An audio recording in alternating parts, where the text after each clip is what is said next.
Good afternoon to all. Welcome to Learners Academy. Good afternoon. So welcome back to our grammar sessions. And today we are moving forward to the next chapter. One second.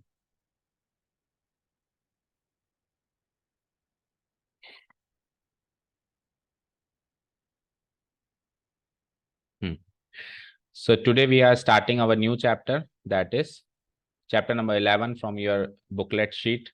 The chapter name is preposition. Okay, that is very important part of your grammar session. कोई भी exam हो preposition तो आएगा ही आएगा, बच नहीं सकते इससे तो, है ना। एंड स्पेशली एंट्रेंस एग्जाम में ज्यादा आता है। अभी सीबीएसई बोर्ड में थोड़ा सा रोल कम है इसका, उसमें कंजंक्शन का रोल ज्यादा है अभी सीबीएसई बोर्ड में, बट एंट्रेंस एग्जाम में तो दोनों का इक्वल रोल है। इवन प्रीपोजिशन का थोड़ा रोल उसमें ज्यादा हो जाता है। प्रीपोजिशन एक ऐसा टॉपिक है जो हमको दिखने में बड़ा सरल लगता है कि यार इन, ऑन, इन, एट, ये, विद इन, इनटू, ये सभी तो भरना है। पर जब एक्चुअल भरने की बारी आती है तो हमेशा हमसे गलतियां होती हैं। हम कितना भी पढ़ लें, हमेशा हमसे क्या होती है, गलतियां होती हैं। इसका कारण ये है कि हमने प्रॉपर रूल्स के साथ इसको नहीं पढ़ा है। हाँ, हमको पता है इनका मतलब अंदर होता है, ऑन का मतलब ऊपर होता है, ये छोटी मोटी बातें हमको डे टू डे लैंग्वेज के हिसाब से पता है। बट विथ प्रॉपर रूल्स जब हम इसको पढ़ेंगे तब हमसे वो गलतियां होने से हम बच पाएंगे। जो एग्जाम में इस चीज का एग्जामिनर फायदा उठाता है कि प्रॉपर रूल से बच्चे को ना तो पढ़ाया जाता है ना वो पढ़ने की कोशिश करता है, क्योंकि बच्चे को पढ़ाया इसलिए नहीं जाता कि बच्चा बोलता नहीं कि मुझे पढ़ाओ, है ना। और बच्चा क्यों नहीं बोलता, बच्चे को लगता है तो मुझे आता है। तो बच्चे तो वैसे भी आजकल के है ना, ठीक है, जो आता है उसको उसमें क्यों ध्यान दे। तो दिस इज द रीजन। हाँ, this is the reason behind this. चलते हैं, सो प्रीपोजिशन स्टार्ट करते हैं। सबसे पहले तो प्रीपोजिशन का मतलब क्या होता है। Preposition is a word. Preposition is a word, और we can say group of words. Word भी लगा दो या ग्रुप ऑफ वर्ड्स, यानी कि ग्रुप ऑफ वर्ड्स को इंग्लिश में फ्रेज बोलते हैं। क्या बोलते हैं, फ्रेज। चलो मैं ग्रुप ऑफ वर्ड्स से लिख देता हूं। एक शब्द है, ऑब्वियसली हम पार्ट ऑफ स्पीच सीख रहे थे, तो आपको याद हो तो जितने भी पार्ट ऑफ स्पीच हमने स्टार्ट किए थे, इंग्लिश सेंटेंस में कोई भी शब्द लिखा हुआ है, जैसे एक शब्द लिखा हुआ है, ये शब्द लिखा हुआ है, एक सेंटेंस बना हुआ है, 3-4 शब्दों का बना हुआ है, ये पूरा एक सेंटेंस है।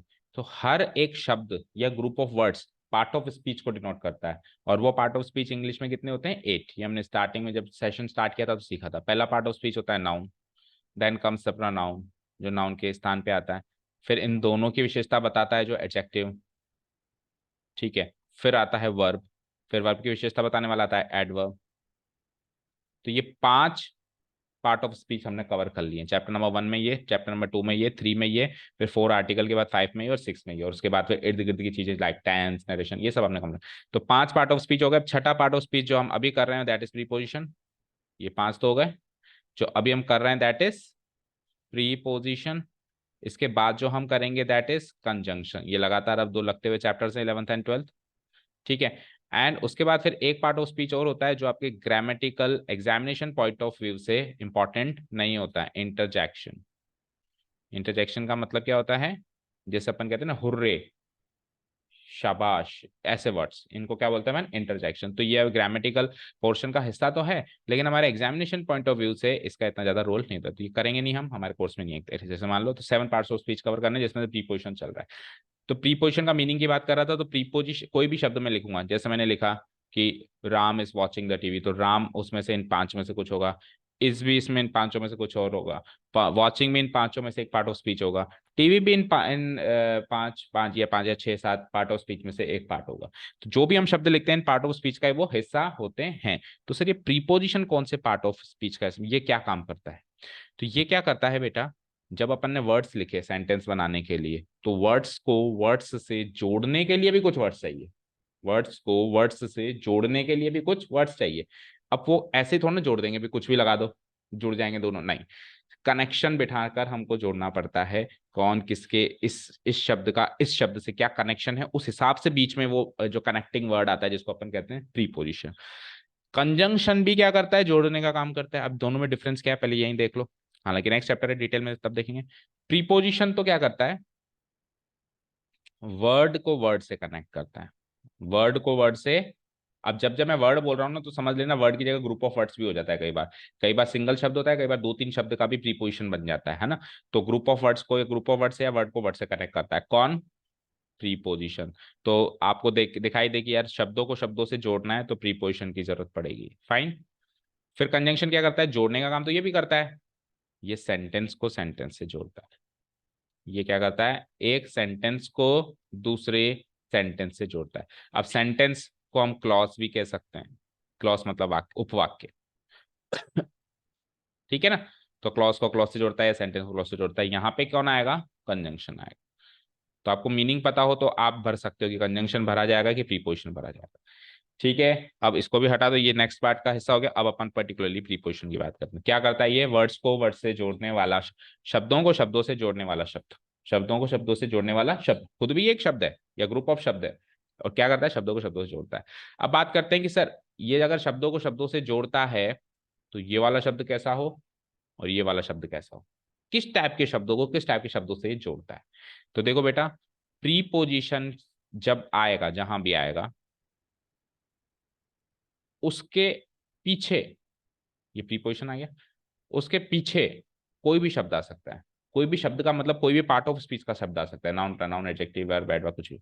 लेकिन प्रीपोजिशन के बाद में दुनिया में केवल 3 ही चीजें आ सकती है, चौथी चीज आती है तो वो प्रीपोजिशन वहां पे गलत भरा हुआ होता है। प्रीपोजिशन के बाद दुनिया में पहली चीज क्या आ सकती है, नाउन या फिर प्रोनाउन। देखो नाउन के साथ तो प्रोनाउन चलता ही चलता है, क्योंकि प्रोनाउन क्या है, नाउन की जगह पे स्थान पे आने वाला शब्द। और तीसरी एक और चीज है जो प्रीपोजिशन के बाद अलाउड है, that is gerund, that is gerund. Gerund का मतलब क्या होता है, वर्ब की फर्स्ट फॉर्म में आईएनजी मिलकर, वर्ब की फर्स्ट फॉर्म में आईएनजी मिलकर नाउन का काम करने वाले शब्द, नाउन का काम करे एक तरीके से, उस वर्ड को हम क्या कहते हैं, चरण। जैसे कि sing plus I N G singing, dance plus I N G dancing. इसका एक हिंट भी बताया था वर्ब वाले चैप्टर में, इसको डिटेल में देखा था, इसके एंड में ना ने नहीं आ जाता है, ना ने नी, जैसे गाना, नाचना, ठीक है ना, समझ गए, घूमना, वॉकिंग, ठीक है, साइकिलिंग। तो ये वर्ब के फर्स्ट में आईएनजी मिलके अगर नाउन का काम करे, और नाउन का काम कर रही है कि नहीं करे वो कैसे पता चलेगा, नाने नहीं आ रहा है तो नाउन का काम कर रही है, नाने नहीं आ रहा है तो नाउन का काम नहीं कर रही है। तो प्रीपोजिशन के बाद दुनिया में 3 ही चीज आ सकती है बेटा, नाउन आ सकता है, प्रोनाउन आ सकता है, जेरंड आ सकता है, चौथी और कोई चीज नहीं आ सकती। तो सबसे पहली एरर तो यही बनती है, अगर प्रीपोजिशन के बाद इन 3 में से कुछ और रखा हुआ है तो गलत है, वो सेंटेंस ही गलत है। हाँ, पहले कुछ भी आ सकता है, उसके कुछ नियम कायदे कानून फिक्स नहीं है कि है ना पहले क्या आएगा, पहले कुछ भी कोई भी पार्ट ऑफ स्पीच आ सकता है, हमेशा आप बाद का चेक करेंगे। और प्रीपोजिशन का मीनिंग भी जनरली बाद वाले शब्द से ही डिसाइड होता है। जनरली यहाँ पे कौन सा प्रीपोजिशन भरना है वो डिसीजन कैसे लिया जाता है, बाद वाले शब्द से, ना कि पिछले वाले शब्द से, ना कि समझ गए, ओके। अब नाउन कैसे आता है, प्रोनाउन कैसे आता है, जर्न कैसे आता है, एक एक एग्जाम्पल से स्टार्ट करते हैं। The book is on the table, ये किताब टेबल पर है। किताब एक शब्द, टेबल एक शब्द। अब किताब और टेबल का संबंध क्या है कि किताब टेबल के ऊपर है, तो इस शब्द को इस शब्द से कनेक्ट करने के लिए मैंने एक प्रीपोजिशन यूज किया। आप देखो प्रीपोजिशन के बाद एक नाउन आ रहा है नहीं आ रहा है, तो प्रीपोजिशन के बाद नाउन ही आता है ना, ठीक है, क्या आया, नाउन। अब प्रोनाउन कैसे आएगा, this watch is for her, ये घड़ी उसके लिए है। तो मैंने नाम नहीं लिखा, राम श्याम सीता गीता किसके लिए है, मैंने उसके जगह प्रोनाउन का इस्तेमाल कर दिया। तो फोर प्रीपोजिशन, अब इतना तो पता होता ही है वैसे बच्चों को कि ऑन एक प्रीपोजिशन है, फॉर एक प्रीपोजिशन, ये तो पता होता ही है, ठीक है। तो उसका नाम भी क्या है, प्री पोजिशन। इसकी पोजीशन प्री होती है, पहले होती है। आपको टेबल को कनेक्ट करना है तो टेबल से प्री आप क्या वर्ड रखो उसको कहेंगे हम प्री पोजिशन, ओके, ठीक है। उपसर्ग नहीं, उपसर्ग नहीं कहते हैं, वर्ड एक्जैक्टली हिंदी में वाला जो वर्ड है वो एक्जैक्टली ध्यान में नहीं आ रहा, बुक में लिखा हुआ है, बुकलेट में लिखा हुआ है, मेंशन किया हुआ है अभी, एक तरीके से मतलब गले में अटका हुआ है, निकल के नहीं आ रहा, हो सकता है अभी पढ़ाते पढ़ाते आ जाए, ठीक है, समझ आया, ओके। सो प्रोनाउन भी आ सकता है, नेक्स्ट, और जेरंड भी आ सकता है, जैसे कि ये प्रोनाउन आ गया, he is thinking of going to the cinema, he is thinking of going to the cinema, वो सिनेमा जाने की सोच रहा है। तो ऑफ प्रीपोजिशन के बाद देखो कौन सा स्ट्रक्चर आ रहा है, गो प्लस आईएनजी। तो गो प्लस आईएनजी का हिंदी अर्थ करो, वो सोच रहा है सिनेमा जाने, ना ने नी, समझ गए। तो जब भी वर्ब की फर्स्ट फॉर्म में आईएनजी आ जाए और आने के बाद ना ने नी का जैसा अर्थ दे तो उसको हम क्या कहते हैं, जेरेंड कहते हैं। तो जेरेंड आ सकता है प्रीपोजिशन के बाद, of going to the cinema. So preposition के बाद नाउन आ सकता है, प्रीपोजिशन के बाद प्रोनाउन आ सकता है, प्रीपोजिशन के बाद जेरेंड आ सकता है चौथा, और कोई पार्ट ऑफ स्पीच कोई और शब्द नहीं आ सकता है। Is this clear? अभी तक प्रीपोजिशन स्टार्ट में केवल अपन ने यही सीखा है कि प्रीपोजिशन आता कहाँ है, इसके बाद क्या आ सकता है, इससे पहले क्या आ सकता है। चलिए अब क्या करेंगे अपन, अब प्रीपोजिशन को पढ़ने का तरीका क्या होगा। तो हम इस चैप्टर को 3 पार्ट्स में डिवाइड करेंगे।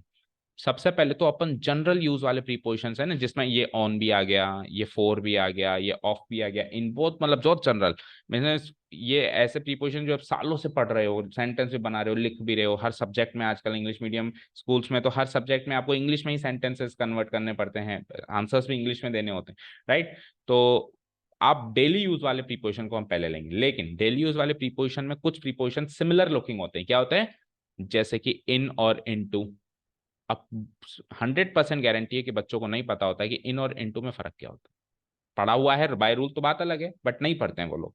ग्रामर की बुक्स में भी होता है, टीचर पढ़ाता नहीं है, बच्चा पूछता नहीं है, ऐसा ही लगता है कि दोनों बराबर हैं, दोनों एक ही है, इन और लगा दो या इनटू लगा दो। हाँ बराबर है, सेम है, मानता हूं, लेकिन थोड़ा स्लाइट डिफरेंस तो है, इनकी जगह आएगा इनटू इनटू। तो हम आज की क्लास स्टार्ट हम इससे करेंगे, आज की क्लास हम स्टार्ट इससे करेंगे, सिमिलर लुकिंग प्रीपोजिशंस जो कि जनरल यूज में आते हैं।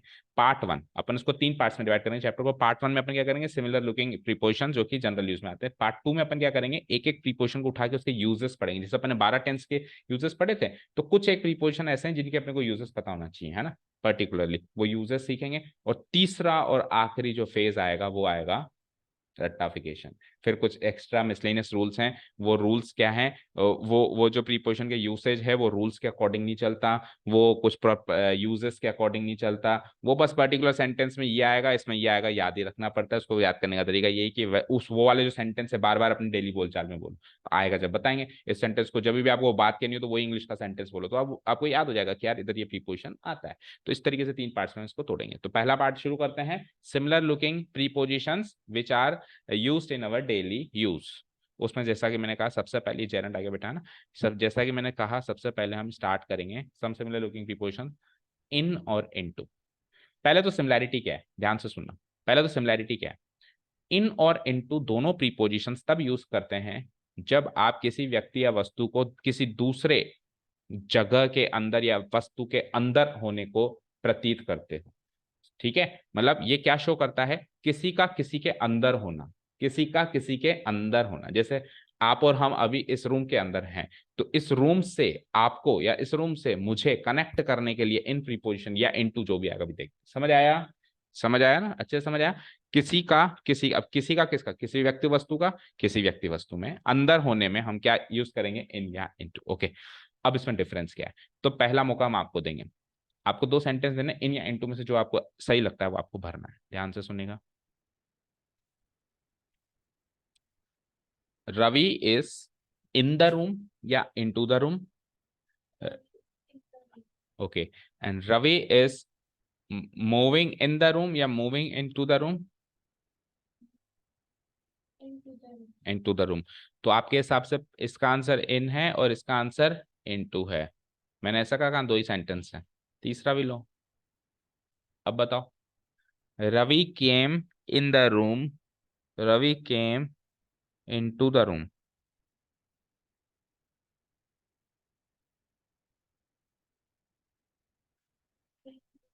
इसमें भी इनटू आपका आंसर। अच्छा, Ravi came into the room, तो आपने जिस भी लॉजिक से इसको भरा, इन दो में आपने इन भरा, इन दोनों में इनटू भरा, तो आपके हिसाब से इन और इनटू में क्या डिफरेंस है फिर, या कोई डिफरेंस ही नहीं है। सिमिलैरिटी मैंने बता दी, क्या डिफरेंस है, क्या लगा, क्या लगता है आपको।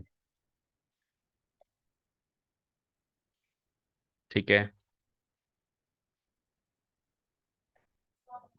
अच्छा ठीक है, और थर्ड में, हम्म, मूव का मतलब क्या होता है बेटा, नहीं, जाने को कहते हैं गो, आने को कहते हैं कम। मूव का मतलब होता है अपनी पोजीशंस को छोड़ना, घूमना। मूव का मतलब होता है, मूविंग मतलब घूमना। रवि रूम में घूम रहा है, ना तो आया है ना गया है, हो सकता है वो पहले ही हो। अब आप चेंज करना चाहोगे या इसी पे अड़े रहोगे।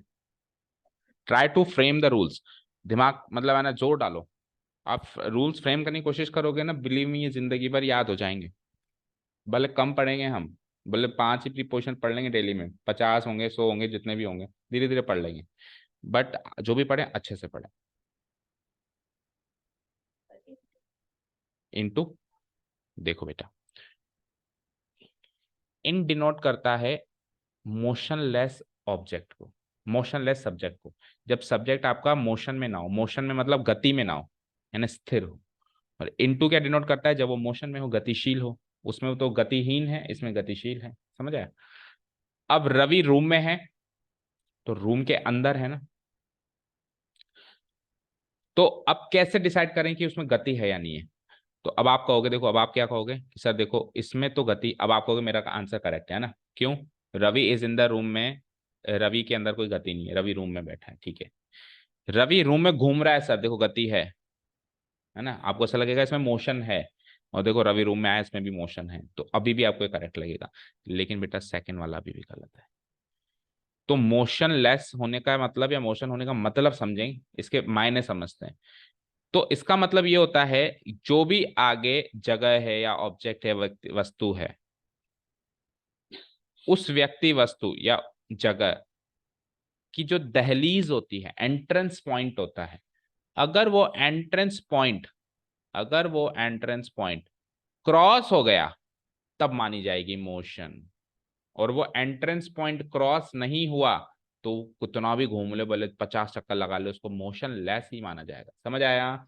तो ऐसे लिख देने से बस डायरेक्ट याद, अब क्या होता है बुक्स में डायरेक्ट लिखा रहता है मोशनलेस मोशन। अब मोशनलेस और मोशन का मतलब, असली मतलब ये है यहाँ पे ग्रामर में, असली वहां पे साइंस नहीं चल रही है। साइंस में तो मोशन और मोशनलेस का मतलब होता है, अगर आप घूम रहे हो तो आप में मोशन है, आप बैठे हो तो आप में मोशनलेस हो। लेकिन यहाँ पे इस रूल से इसको रिलेट कर रहे हैं, तो मोशनलेस और मोशन का मतलब है कि जिस, मैंने क्या कहा, आगे वाले को पकड़ना है, पीछे वाले को तो पकड़ना नहीं, तो आगे क्या है, रूम। तो रूम की दहलीज, entrance point, this is my entrance point, इस एंट्रेंस पॉइंट को अगर आपने क्रॉस किया है तो ही माना जाएगा कि आप में मोशन है, अदरवाइज नहीं। तो रवि रूम में है, इसमें तो रूम का एंट्रेंस पॉइंट क्रॉस हुआ या नहीं हुआ, ऐसी कोई इन्फॉर्म, अब जब तक इन्फॉर्मेशन नहीं है तब तक भी आप ये मानोगे कि नहीं क्रॉस हुआ है ना। तो इसमें कोई इन्फॉर्मेशन नहीं है कि क्रॉस हुआ कि नहीं हुआ, तो इसमें तो आप इन भर दोगे, आपका करेक्ट था। रवि रूम में घूम रहा है, तो रवि रूम में घूम रहा है ना, रूम का एंट्रेंस पॉइंट थोड़ा ना क्रॉस हुआ। आप रूम के अंदर यहां से लेके यहां से लेके यहां से लेके ऐसे करके बोले 100 चक्कर काट लो, आपने एंट्रेंस पॉइंट क्रॉस किया या नहीं किया, ऐसी इंफॉर्मेशन है कि यहाँ पे नहीं है। सो इसमें भी इन ही आएगा। रवि रूम में आया, यानी पहले वो बाहर था, अब इसमें एंट्रेंस पॉइंट या दहलीज जिसको अपन कहते हैं वो क्रॉस हो रहा है, इसी में आएगा बेटा इनटू, बाकियों में नहीं आएगा, समझ आया। अब इस तरीके से प्रॉपर रूल से अगर अपन प्रीपोजिशन भर याद कर लें, समझ लें, तो बताओ गलती होने के चांसेस होंगे क्या, बिल्कुल नहीं होंगे। ठीक है, चलें नेक्स्ट। अब बेस्ड ऑन दिस इंफॉर्मेशन, इस सेंटेंस में आप, इन दो सेंटेंस में आप मुझे बताओ इन या इन टू। इसमें तो आपने इन भरा, इसमें भी इन आएगा, इसमें ये तीन तो हमने भर दिए। He is swimming dash the river, he dive, dive का मतलब होता है छलांग लगाना, ही डाइव्ड डैश द रिवर, उसने रिवर में छलांग लगाई, वो रिवर में तैर रहा है, स्विमिंग कर रहा है। बोलो।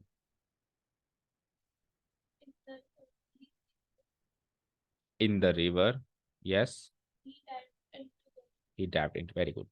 देखो, अब अपन रिवर की दहलीज के बारे में सोचेंगे, तो वो रिवर में स्विमिंग कर रहा है, तो इस सेंटेंस से ऐसी कोई इंफॉर्मेशन नहीं हाथ लग रही कि रिवर की दहलीज क्रॉस हुई। हाँ ऑब्वियस बात है, वो रिवर में थोड़ा रहता है, रहता तो अपने घर है। अब वो रिवर में गया होगा, दहलीज क्रॉस हुई होगी, लेकिन वो तो तब की तब बात है ना। अभी इस सेंटेंस में कोई ऐसी इंफॉर्मेशन नहीं है कि उसकी दहलीज क्रॉस हो रही है, वो रिवर के अंदर ही है, ऑलरेडी अंदर है, वो ऑलरेडी अंदर है, तो इन आएगा। और अभी भी ये रिवर के अंदर है, लेकिन डाइव, जब वो छलांग लगाएगा तो छलांग लगाने से पहले वो उसके किनारे से दूर होगा, किनारे से इधर होगा, अब किनारा क्रॉस करके इधर पहुंच गया होगा। ठीक है, तो दहलीज क्रॉस हो गई, तो यहाँ पे क्या आएगा, इनटू। अब समझ में आ गया आपको अच्छे से। दोनों का मतलब किसी का किसी के अंदर होना होता है, लेकिन आप पहले से अंदर हो या अब आप अंदर आए हो, ये डिफरेंस है बस, इन और इनटू, समझ गए। अब इन और इनटू की तरह ही तीन प्रीपोजिशंस है मेरे पास जो आपको सिमिलर लुकिंग लगेंगे, on, upon, onto, on, upon, onto. Let's crack this. तीनों का पहले सिमिलैरिटी में बता देता हूं, डिफरेंस आप सोचेंगे। सिमिलैरिटी क्या है, जब व्यक्ति या वस्तु किसी दूसरे व्यक्ति या वस्तु को स्पर्श करे, ऊपर होना तो होता है, ये तो सब जानते हैं, ऊपर होना होता है, ऑन का मतलब भी ऊपर होना, अपॉन का मतलब भी ऊपर होना, ऑन टू का मतलब भी ऊपर होना। लेकिन बहुत कम लोग जानते हैं कि ऑन, अपॉन और ऑन टू में जो व्यक्ति या वस्तु जिस व्यक्ति या वस्तु के ऊपर है उसके सरफेस को स्पर्श करेगा, उसके सरफेस को स्पर्श कर, जैसे बॉटल अभी टेबल के ऊपर है, तो बॉटल टेबल के अगर सरफेस को स्पर्श नहीं कर रही है, हवा में है, इन तीनों में से एक भी नहीं भर सकते। तीनों में सिमिलैरिटी क्या है? सरफेस से स्पर्श होना चाहिए। ठीक है, अब जैसे फैन भी हमारे ऊपर है, लेकिन हमारे सिर को थोड़ा छू रहा है, तीनों में से कुछ नहीं आ सकता, उसके लिए क्या आएगा? भी अगली शीट में आ रहा है, इन तीनों में क्या आएगा? सरफेस से स्पर्श होने को आएगा। ठीक है, ये तो हो गई similarity. Now let's talk about the differences. When he was wait, तीन सेंटेंस देता हूं, पढ़ो आराम से। When he was waiting for the bus, जब वो बस के लिए वेट कर रहा था, ए बॉल फेल, फॉल की सेकंड फॉर्म होती है fell, a ball fell dash is at, एक बॉल उसके सिर पे आके गिरी, तो अब गिरी होगी तो सरफेस को टच हुआ होगा, सरफेस यानी सिर का सरफेस और बॉल का सरफेस आपस में स्पर्श हुआ होगा।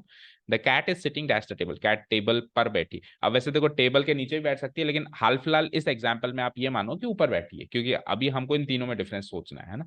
तो कैट जो है टेबल के सरफेस को स्पर्श कर रही है।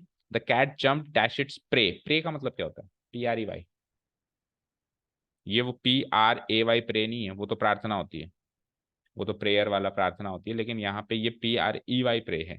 पता है किसी को उसका मतलब? शिकार। ठीक है, कैट ने अपने शिकार पर जंप किया। ठीक है, क्लियर है? PREY यानी प्रे, यानी कि शिकार। तो ठीक है, अब जब कैट ने अपने प्रे पे जंप किया, जैसे कैट ने मान लो बिल्ली ने चूहे पे जंप किया, तो बिल्ली का सरफेस एंड चूहे का सरफेस स्पर्श होगा, ऊपर से स्पर्श होगा, तो आएगा तो तीनों में से। लेकिन अब आपको तीनों में डिसाइड करना है किसमें ऑन, किसमें अपॉन और किसमें ऑन टू। आराम से पढ़ो और पढ़ के बताओ। ऐसा भी कोई जरूरी नहीं है कि तीनों में एक एक एक आएगा, ऐसा भी हो सकता है कि दो प्रीपोजिशन एक में आ जाए और एक किसी में भी ना आए। ठीक है, सोच के बताओ।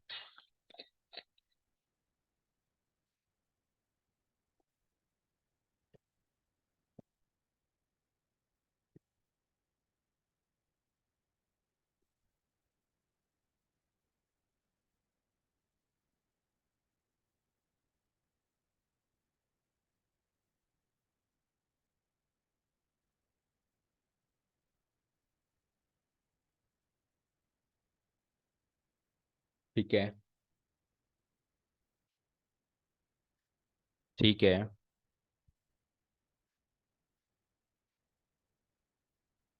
थर्ड वाले में ऑन टू मतलब अपॉन किसी में भी नहीं आएगा। इसमें ऑन बताया, इसमें ऑन टू।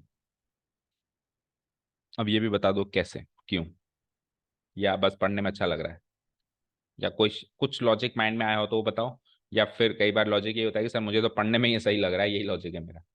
जो भी केस है बताओ, पढ़ने में सही लग रहा है या कुछ है, मतलब कोई रूल फ्रेम हुआ माइंड में, कई बार पढ़ते पढ़ते फ्रेम हो जाता है।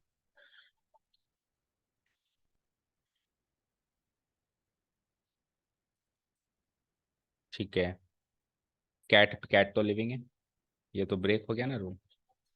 ये पढ़ने में अच्छा लगा। तो देखो ऐसा नहीं होता ना, दो मतलब है ना, हम हमारी हुई कही हुई बात का विरोध नहीं कर सकते, हमको एक रूल स्टैब्लिश करना पड़ेगा, है ना। या तो हम लिविंग नॉन लिविंग पे चलें, ठीक है, वो भी एक रूल्स होते हैं इंग्लिश में, लेकिन फिर अगर वो ब्रेक हो रहे हैं दैट मीन्स वो रूल यहाँ पे एप्लीकेबल नहीं है, क्योंकि ब्रेक हो गया ना एक जगह। ऐसे नहीं कह सकते कि ये तो पढ़ने में अच्छा लग रहा है और उसमें रूल लगाओ, या तो दोनों को वैसे देखो या दोनों को वैसे देखो। और कुछ आ रहा है माइंड में? अपॉन तो किसी में नहीं आएगा मतलब, हाँ। ठीक है, देखो, तो जैसे मोशनलेस और मोशन की बात थी ना, यहाँ पे भी कुछ कुछ ऐसा ही है। पहले तो पहली चीज तो ऑन तो यूज होता है जब मोशन ना हो, जैसे इन यूज होता था मोशन ना होने में, वैसे ऑन यूज होगा मोशन ना।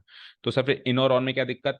इन और ऑन में क्या डिफरेंस बेटा? इन और ऑन में तो डिफरेंस है ना, इन तीनों, इन दोनों में और इन तीनों में। ये कैटेगरी टू कैटेगरी डिफरेंस क्या है? उस कैटेगरी के प्रीपोजिशन कब आएंगे? जब कोई किसी के अंदर है, ये कोई किसी के ऊपर है और स्पर्श कर रहा है, तो कैटेगरी टू कैटेगरी तो डिफाइन हो गई।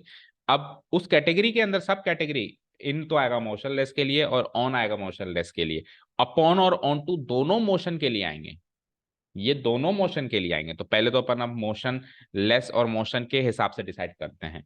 तो जब वो वेट कर रहा था बस पे, बस के लिए, तो एक बॉल उसके सिर पे गिरी, तो सिर की दहलीज चेक करो, वही रूल्स वही है दहलीज वाला ना, मतलब सिर का सरफेस चेक करो। सिर के सरफेस से ऑलरेडी स्पर्श करके बैठा है, या पहले नहीं है और अब स्पर्श हुआ है? सोचो, एक तो है कि ऑलरेडी स्पर्श करके बैठा है, एक ये है कि पहले तो स्पर्श नहीं था और अब स्पर्श हुआ, दोनों में से कौन सा केस है? अब हुआ है, तो फिर इसमें तो मोशन हो गया ना, मोशन हो गया तो ऑन नहीं आ सकता। इन दोनों में से क्या आएगा, अभी उसकी बात करते हैं। अपॉन और ऑन टू में से आएगा, चलो मैं लिख भी देता हूँ सर, या तो अपॉन आएगा या ऑन टू आएगा, क्योंकि इसमें तो 100% मोशन है, बॉल में मोशन है और वो हेड के सरफेस से ऑलरेडी स्पर्श नहीं कर रही थी, बाद में स्पर्श हुई है, तो upon oblique onto. Cat table पर बैठी है, तो इसमें कोई मोशन नहीं है ना, वो कब तो उसका स्पर्श हुआ कब नहीं हुआ ऐसी इन्फॉर्मेशन नहीं है, हाल फिलहाल वो बस स्पर्श करे बैठी है ना, ऐसा नहीं कि दहलीज क्रॉस करके आई है, तो इसमें तो ऑन आएगा 100% है इसमें तो। और ये तो बड़ा रटा हुआ सेंटेंस है, बचपन से शायद क्लास सेकंड थर्ड से पढ़ाया जाता है, the cat is sitting on the table. The cat jumped, अब उसने जंप मारा, तो कैट ने प्रे के सरफेस को पहले से थोड़ा स्पर्श किया हुआ है, जब जंप मारा तो बाद में स्पर्श हुआ, तो मोशन है इसमें भी, मोशन है तो अगेन इन दोनों में से कोई एक, इन दोनों में से कोई एक। तो इतना तो पता चल गया सर, ऑन कब आता है और अपॉन और ऑन टू कब आते हैं, बस अब अपॉन और ऑन टू में डिफरेंस बताओ, बस इतना ही है ना, बता दें डिफरेंस, रेडी। अपॉन तब होगा जब मोशन ऐसे वर्टिकल हो, ऊपर से नीचे। ऑन टू तब होगा जब मोशन ऐसे हॉरिजॉन्टल हो, हॉरिजॉन्टल ऐसे मोशन हो। तो बॉल तो ऊपर से गिरेगी और बिल्ली ऊपर से तो नहीं टपकेगी, बिल्ली भागते भागते कैसे जंप करेगी, ऐसे हॉरिजॉन्टली यूं टच जंप करेगी, समझ आया? बिल्ली भागते भागते भागते भागते ऐसे ही तो जंप करेगी, समझ गए? तो हॉरिजॉन्टल इस तरीके से मोशन हो तब तो आएगा ऑन टू, ठीक है। और जब ऊपर से स्पर्श, मतलब ऊपर से स्पर्श हो, या फिर यूं कहूं वर्टिकल मोशन हो, तब क्या आएगा, तो उसमें अपॉन आएगा, इसमें ऑन टू आएगा। 30 सेकंड वाले में तो ऑन फिक्स था इसे। दोनों में मोशन है, लेकिन किस टाइप का मोशन है, देखो अप ऑन, अप था पहले, ऑन हुआ, ऐसे याद करो, तो ऊपर से नीचे वर्टिकल मोशन। ऑन, ऑन मतलब जा रहा था उसकी तरफ जा रहा था, और टू जंप मार दिया उसकी तरफ, समझ गए, इस तरीके का मोशन। क्लियर है? तो कैटेगरी टू कैटेगरी डिफरेंशिएशन भी पता चल गया, और सब कैटेगरी उनके अंदर क्या हो रहा है उसका भी पता चल गया, ठीक है। वन मोर थिंग, पंखा भी हमारे ऊपर है, लेकिन पंखे के लिए इन तीनों में से कुछ नहीं आएगा। आसमान भी हमारे ऊपर है, उनके लिए भी कुछ नहीं आएगा, क्यों नहीं आएगा, क्योंकि स्पर्श तो हो ही नहीं रहे, नहीं है। अब स्पर्श नहीं हो और फिर भी ऊपर हो या नीचे हो, तो कौन से प्रीपोजिशन हैं, ये हमारी तीसरी कैटेगरी है। शुरू करें तीसरी कैटेगरी, दो कैटेगरी क्लियर। अच्छा, उससे पहले बिटवीन और अमंग है, उसके बाद फिर उस कैटेगरी पे आएंगे। बिटवीन और अमंग दो प्रीपोजिशंस हैं, पहले आप आपके हिसाब, दोनों का मतलब क्या होता है, के बीच में, के बीच में, या के अंदर से, के उनमें से, उनमें से, के बीच में से, इस तरीके से। तो सेंटेंस देता हूँ, सबसे बेस्ट तरीका है इंग्लिश सीखने का सेंटेंस, देखो सबसे बेस्ट तरीका है, जैसे मैथ सीखने का सबसे बेस्ट तरीका क्या है, क्वेश्चन करो। आप कितनी भी थ्योरी लिखवा लो, हम एक क्लास की थ्योरी लिखवाते हैं बस, उसके बाद फिर 10 क्लासेस की तो क्वेश्चन सिखाते हैं ना। सिमिलरली इंग्लिश को सीखने का सबसे अच्छा तरीका है रूल्स पढ़ो, वो अच्छी बात है, लेकिन जब तक सेंटेंस नहीं है तब तक उन रूल्स का कोई रोल नहीं है। तो यहाँ पे आपको इन दोनों में बिटवीन या अमंग में से भरना है। Distribute these chocolates dash Ram and Mohan, Ram and Rohan के बीच में ये चॉकलेट्स डिस्ट्रीब्यूट कर दो, बांट दो, और दो बहनों के बीच में ये चॉकलेट्स बांट दो। तो बिटवीन राम एंड मोहन लग रहा है आपको, या among Ram and Mohan, between, among the two sisters, okay. So difference, उसमें क्लियर नहीं है, फिर इसमें क्लियर नहीं है।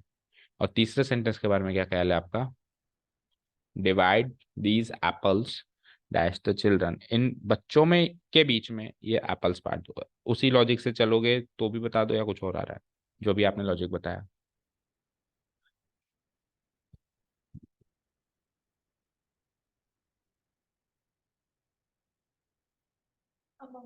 इसमें अमंग, इसमें अमंग क्यों, उस वाले लॉजिक से, क्या था वो लॉजिक, वो बताना, कि जब पता हुआ ना राम एंड मोहन, यानी क्लियरली नाउन गिवन है और इसमें क्लियरली नाउन गिवन नहीं है ना, या यूं को प्रॉपर नाउन है और इसमें कॉमन नाउन है, कॉमन नाउन पता नहीं होता, प्रॉपर नाउन पर्टिकुलरली एक फिक्स होता है, तो चिल्ड्रन भी कॉमन नाउन है, तो उसके हिसाब से आपने मंगवा दिया, ठीक है। आपके रूल्स के हिसाब से जो आपने सोच रहे हो वो आप सही सोच रहे हो, लेकिन ऐसा कोई रूल है नहीं, मतलब आपने जो रूल बनाया उसके हिसाब से आप सही भर रहे हो, लेकिन ऐसा रूल ही नहीं है तो फिर वो आंसर्स ऑब्वियसली एक आध सही हो सकते हैं, एक आध गलत भी हो सकते हैं। बिटवीन, इसमें आपने सही भरा, अमंग, इसमें आपने सही भरा, बीच वाले में हमेशा पंगा हो जाता है आपके।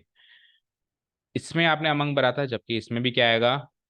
चलो अब मैंने आंसर्स बता दिए, अब आप रूल बता सकते हो क्या, सोचो।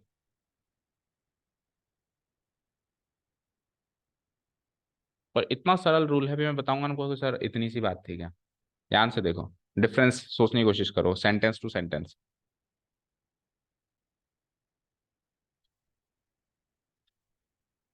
पर इसमें ये जैसे गा आ रहा है ना, हम्म। शायद, और जो टू सिस्टर्स उन्हें भी अपन जानते हैं, उनके बीच में भी ओके। है। चिल्ड्रन को नहीं जानते। जरूरी है क्या दो सिस्टर्स को हम जानते हैं, ऐसा इन्फॉर्मेशन तो पता नहीं चल रहा ना। अच्छा, द लगा दिया आपने डेफिनेट आर्टिकल, तो द तो चिल्ड्रन में भी लग रहा है, चिल्ड्रन भी डेफिनेट है, फिर तो इसमें बिटवीन आना चाहिए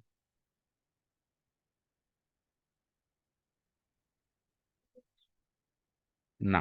पहले वाले से प्रीपोजिशन चलता ही नहीं है, बात ही खत्म हो गई, प्रीपोजिशन का रोल है अगले वाले से, ठीक है।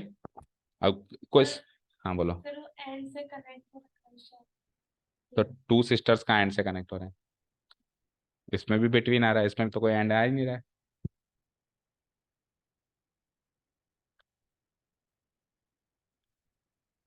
खोल दे राज, बहुत ही सरल सा रूल है।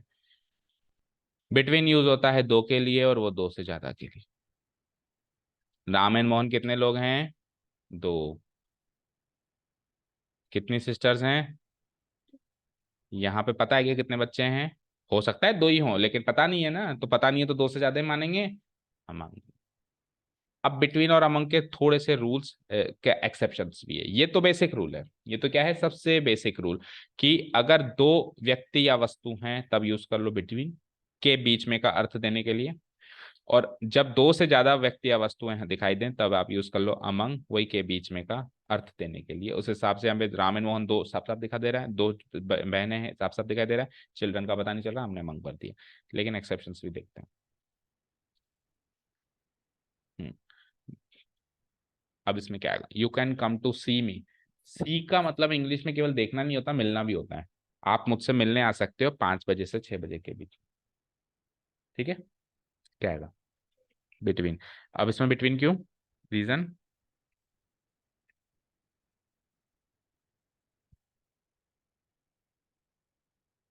चलो फिर टाइम बता दिया अपने। अच्छा, ना बताया तो फिर अमंग। अभी ऊपर वाले रूल क्या है, बिटवीन ऊपर रूल पढ़ो क्या कहता है, दो के लिए तो यहाँ पे दो दो समय दे रखे हैं ना। जैसे यहाँ पे दो व्यक्ति थे, दो व्यक्ति थे, बहुत सारे बच्चे थे, तो यहाँ पे समय कितने हैं, दो। और इनके बीच में कहीं कोई एक समय है जिसमें आप ये एक्शन कर सकते हो। तो जो आपका समय है वो इन दोनों के बीच में है, के बीच में का अर्थ देना है। और दो लोग हैं या दो व्यक्ति या वस्तु या समय कुछ भी है तो दो गिनती में, तो आपने क्या भर दिया, बिटवीन भर दिया, ठीक है। ये तो फिर भी लॉजिक स्टेब्लिश किया जा सकता है और बिटवीन भरा जा सकता है, बट बिटवीन अगर मैं इसमें भर देता हूं तो ये सेंटेंस बेटा हो जाएगा गलत। तो फिर मैं क्या इसमें अमंग भर दूं, अगर आप इसमें अमंग भर देते हो तो भी ये सेंटेंस हो जाएगा गलत। क्यों, देखो, दो के लिए अमंग तो आ ही नहीं सकता, तो सर फिर बिटवीन भरो। भरता मैं बिटवीन, बिल्कुल भर देता, लेकिन बिटवीन का कॉम्बिनेशन मैथ्स में भी पढ़ा है आपने, केवल एंड के साथ होता है, टू के साथ फ्रॉम का कॉम्बिनेशन होता है। फ्रॉम टू, बिटवीन एंड, हमने सीखा था ना, फ्रॉम एंड टू में अपर लिमिट लोअर लिमिट्स जो है वो शामिल होती हैं, बिटवीन एंड में शामिल नहीं होती है। तो कॉम्बिनेशन देखो प्रीपोजिशन का, बिटवीन के साथ के बाद अगर दो लोग हैं जैसे राम एंड मोहन, तो उनको कनेक्ट करना है राम और मोहन को, तो आप एंड से कनेक्ट करोगे, टू से कनेक्ट नहीं करोगे। तो अगर मैं कहूं बिटवीन और अमंग में से भरो तो दोनों नहीं आएंगे, लेकिन आपको अगर ये सेंटेंस आ जाए और कह दे कोई भी एक प्रीपोजिशन भरो तो आप फ्रॉम भर सकते हो। अगर कोई भी एक प्रीपोजिशन भरना है तो अभी मैंने फ्रॉम के रूल्स नहीं बताए, इसलिए मैं फ्रॉम पे ज्यादा चर्चा नहीं करूंगा, केवल इतनी सी बात है कि फ्रॉम और टू का कॉम्बिनेशन होता है, इतना याद रखो, और बिटवीन और एंड का कॉम्बिनेशन होता है, समझ गए क्या। अब जैसे मैं 5 PM एंड 6 PM लिख दूं ना, अब आप बिल्कुल बेखौफ होकर बिटवीन भरो, दो समय है, बिटवीन आएगा, कॉम्बिनेशन भी करेक्ट यूज हो रहा है। 5 और 6 के बीच में, 5 से 6 के बीच में ऐसे नहीं बोलते कभी भी, 5 से 6 के बीच में ऐसे नहीं बोलते, कैसे बोलते हैं, 5 और 6 के बीच में। हिंदी में भी अगर हम बोल रहे हैं तो गलत बोलते, समझे। क्लियर? ओके, बिटवीन अमंग अभी खत्म नहीं होता है, एक आध रूल और देखो। इंडिया इज, अब आप बिटवीन और अमंग भरो यहाँ पे, Pakistan, Nepal, China and Bangladesh. India Pakistan Nepal China और बांग्लादेश के बीच में है ना, चारों तरफ से ये सारे देश हैं। पाकिस्तान वेस्ट साइड में है, नेपाल कहाँ है, ईस्ट साइड में है, चाइना ऊपर रह गया नॉर्थ में, बांग्लादेश भी ऊपर रह गया, चाइना थोड़ा सा नॉर्थ ईस्ट में है वैसे। तो इन सारे देशों के बीच में भारत घिरा हुआ है। तो के बीच में का अर्थ चाहिए आपको, तो बिटवीन या अमंग क्या भरना चाहिए हमको? अमन। अमंग। कारण? तो ये इसमें ना दो से ज्यादा कंट्री। कंट्रीज है, आगे जो भी है उनकी संख्या दो से ज्यादा हो गई, तो मैं अमंग भर देता हूँ, ठीक है। और एक आध सेंटेंस और लेंगे हम। This tournament is dash India Pakistan and Australia, ये टूर्नामेंट भारत पाकिस्तान और ऑस्ट्रेलिया के बीच में है, मतलब उनके बीच में खेला जाना है। तो अब क्या आएगा? Among, same rule same logic. Okay, same rule same logic. India Pakistan Australia तीन देश हैं, यहाँ पे चार देश हो गए, तो मोर देन टू वाला केस है दोनों में। पढ़ो, आप खुद पढ़ो अपने।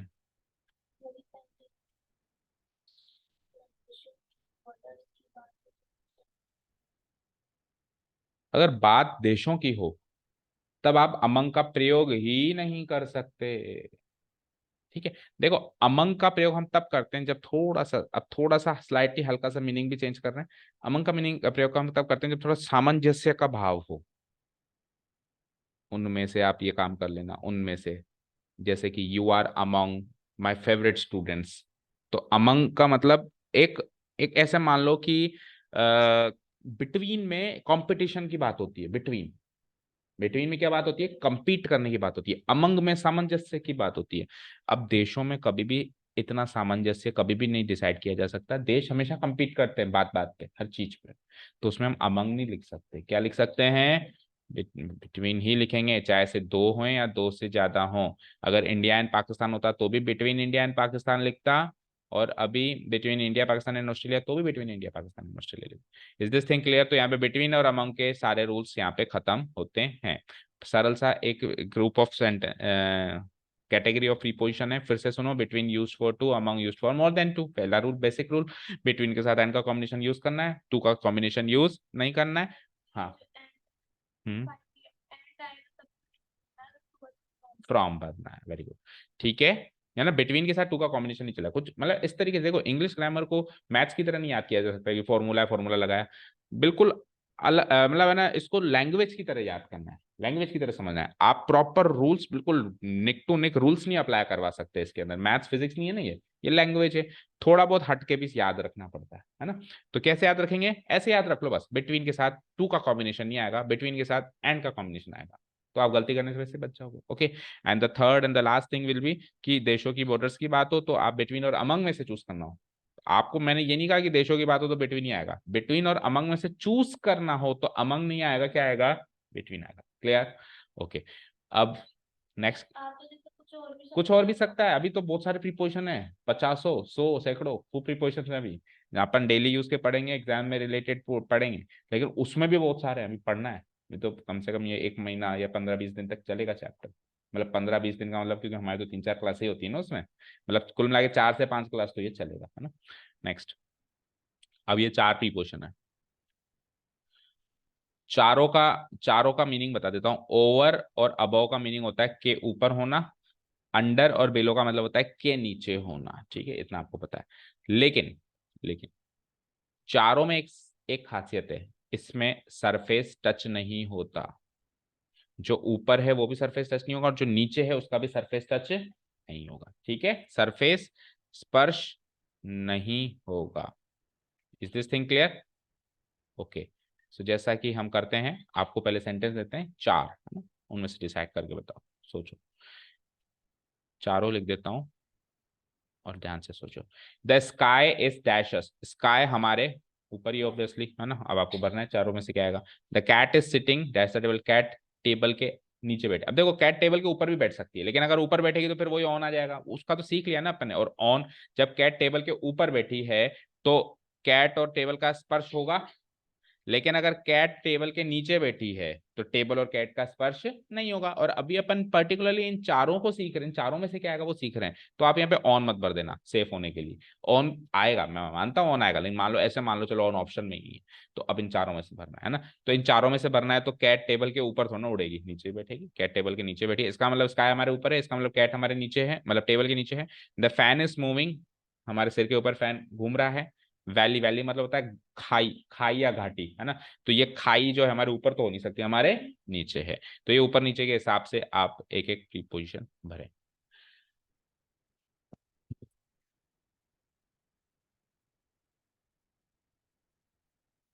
above the sky is over us, okay. the cat under the table. Under the table, The fan is moving above. The fan is moving above his head, Uh, the valley is below. The valley is. आपके दो सही हैं, दो गलत हैं, ये hint देता हूँ, अब करेक्ट करो।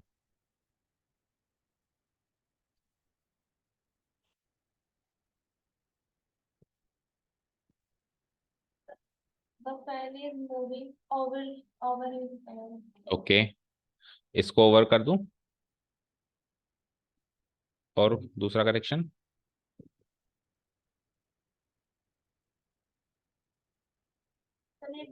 The valley is under us. Under. दोनों में, फिर दो में अंडर आ गया, अब वापस दो गलत हो गए। इस समय वापस, इस समय वापस दो गलत हैं, दो सही है इस समय।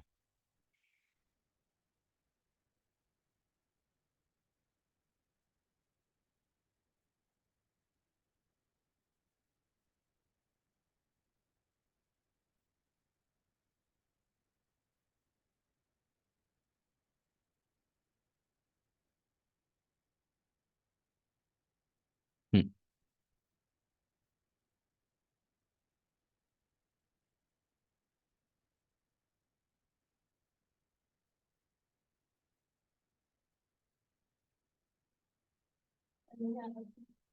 समझ नहीं आ रहा, ओके। देखो, ओवर और अंडर, चलो रूल्स आप पढ़ो आपके हिसाब से, फिर आप बताओ, फिर आप चलो रूल्स पढ़ने के बाद डिसाइड करके बता दोगे। चलो ठीक, मैं चारों रूल्स लिख देता हूँ। ओवर और अंडर में खासियत देखो सेम है, और अबव और बिलो में सेम कैटेगरी की खासियत है। ओवर और अंडर में क्या होता है, जब दो पॉइंट्स के बीच की हाइट को वर्टिकली नापा जा सके, या जब दो पॉइंट्स की बीच की डेप्थ को वर्टिकली नापा जा सके, यानी दोनों ही केस में हम नाप सकते हैं, और अबव और बिलो में हम नाप सकते। चलो अब डिसाइड करो, इन चारों में से मैं हटा देता हूं सारे।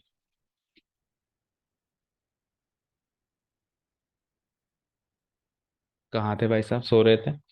मैं बोला था आज फोन नहीं कर पाएंगे। कब बोला था तू मुझे ऐसा? बोल के गया था ना उसमें। तो फिर मैंने भी बोल रहा था कि 1 बजे के 12 बजे के आसपास फोन करके पूछ लेना, फोन नहीं है तो। वो नहीं तो नहीं था। मैंने सुना नहीं, मेरे तो फोन नहीं है ऐसा मयंक ने कहा था मुझे। फिर उसने कहा था मैं 12 बजे आपसे कॉल करके पूछ लूंगा। फिर ना तो उसका कॉल आया, ना आपका कॉल आया। और मौलिक पूछ तो वही रहा था सबसे पहले कितने बजे आना, और अभी तक तो उसका कुछ आता पता मैं है। उसको ही बोला था कि वो तो मेरे को भी नहीं। हाँ तो उसका कुछ आता पता नहीं है। The cat is sitting under the table. Under. The cat is sitting under the table, okay.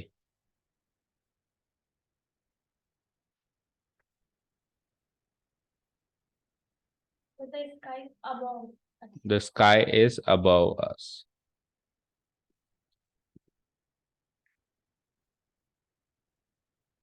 तो आपको बीच में से पिक करना पड़ेगा क्या चल रहा है।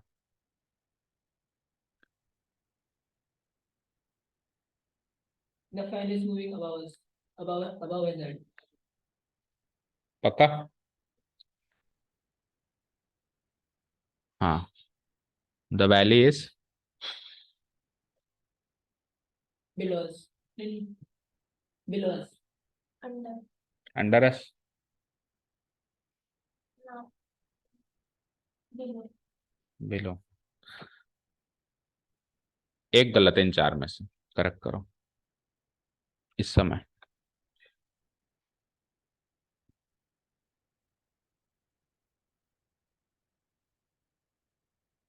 इसका ये गलत है सर, ओवर आएगा।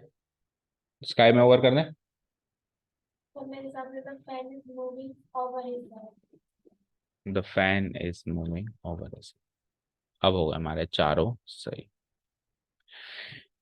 चलो देखो, ओवर और अंडर ये दो कैटेगरी हम यूज करेंगे जब हम उनकी हाइट या डेप्थ को प्रैक्टिकली नाप नहीं सकते। प्रैक्टिकली, है ना। ठीक है, जैसे कि मैंने लिखा ओवर वाला, ओ नाप सकते हैं, sorry, practically over and under में नाप सकते हैं, अबव एंड बिलो में हम प्रैक्टिकली नाप नहीं सकते हैं। जैसे मैंने कहा ओवर वाला सेंटेंस देखो, the fan is moving over is head, तो ये पंखा मेरे ऊपर घूम रहा है, तो मैं अंदाजे से बता दूं 10 फीट है लगभग, और अभी मैं इंस्ट्रूमेंट्स लेके आऊँ तो एग्जैक्ट बता दूं, तो क्यों नहीं नाप सकता? मैं नाप सकता हूँ।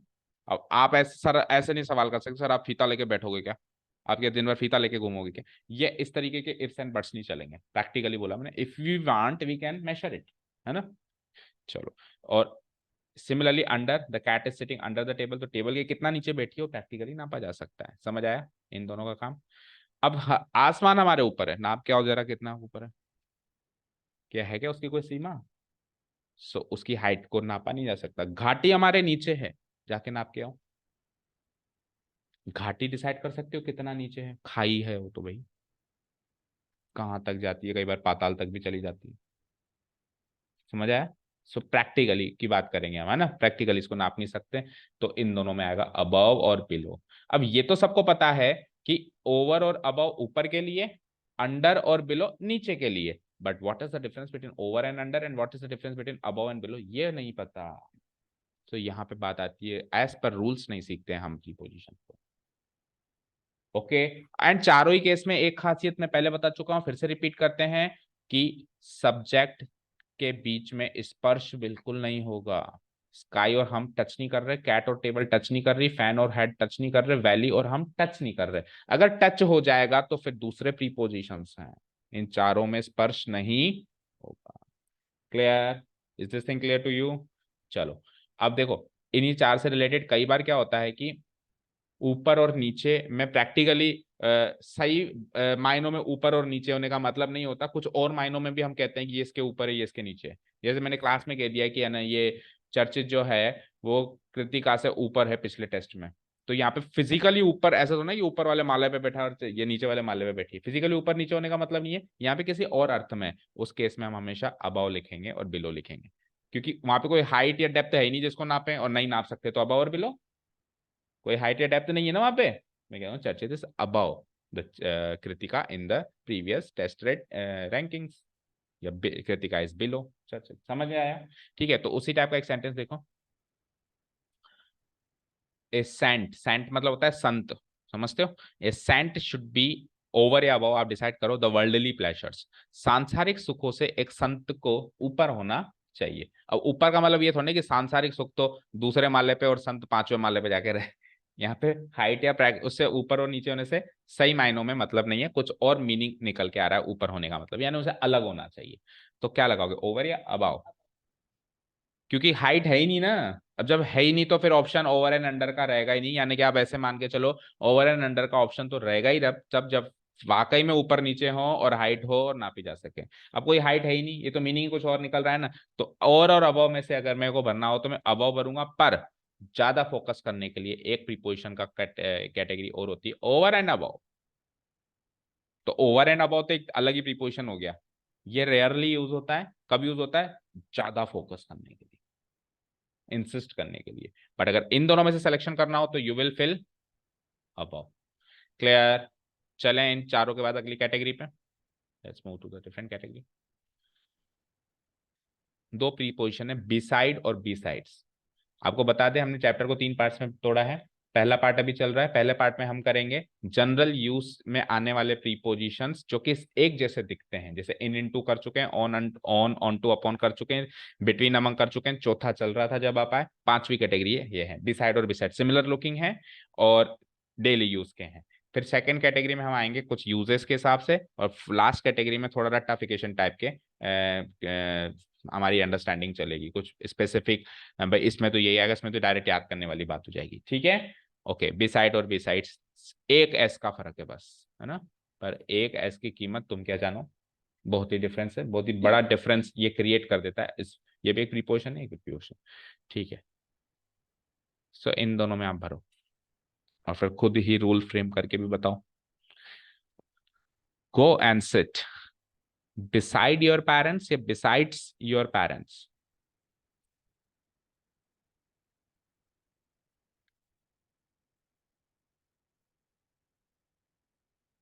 beside, beside मतलब without s,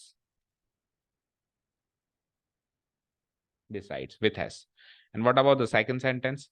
Beside a car he has a bike, besides a car he has a bike. दोनों नहीं, नीचे वाले में बताओ।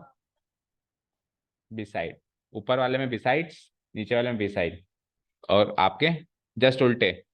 तो यानी तो या तो दोनों ही सही हो और या फिर दोनों ही गलत हो, है ना, या तो दोनों के दो दो नंबर मिलेंगे, नहीं ऐसा नहीं होगा, किसी भी एक को दो नंबर मिलेंगे और किसी भी एक को जीरो मिलेंगे, ऐसा ही होगा, है ना।